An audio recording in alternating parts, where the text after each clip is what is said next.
Hi friends, இன்றைக்கி மீன் குழம்பு செய்ய போகிற சீலா மீன்.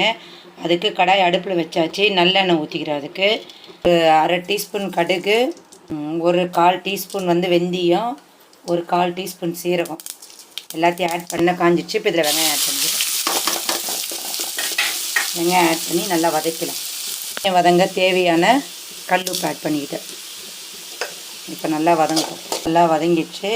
இப்போ குட்டி குட்டியாக கட் பண்ணி வச்சுக்கிற பூண்டும் ஒரு பச்சை மிளகாவும் ஆட் பண்ணிக்கிட்டேன். ஆட் பண்ணி நல்லா வதக்கலாம். இப்போ இதில் கருவேப்பிலை ஆட் பண்ணிக்கலாம். வெங்காயம் பூண்டு இதெல்லாம் நல்லா வதங்கிடுச்சு. இப்போ இதில் தக்காளி நல்லா அரைச்சி வச்சுருக்கேன். அதை ஆட் பண்ணிக்கலாம். 2 தக்காளி எடுத்து நல்லா குறைன்னு அரைச்சி வச்சுருக்கேன். அதை ஆட் பண்ணிவிட்டு வதக்கலாம்.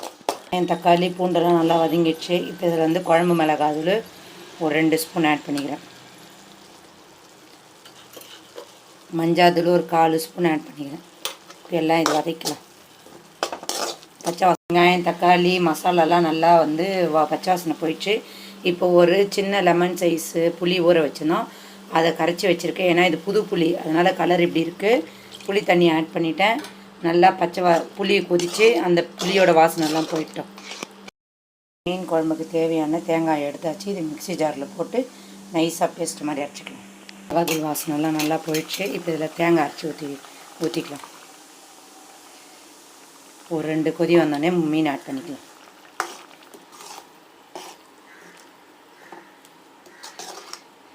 இதில் ஃபிஷ் ஆட் பண்ணிக்கலாம்.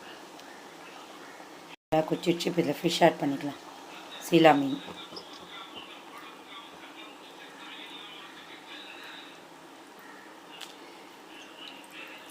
அப்படியே கொதி வரட்டும். ஒரு 5 நிமிஷம் கொதிக்கு அப்புறம் ஆஃப் பண்ணிடலாம்.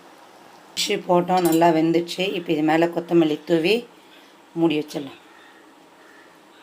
ஃபிஷ் குழம்பு ரெடி ஆகிடுச்சு.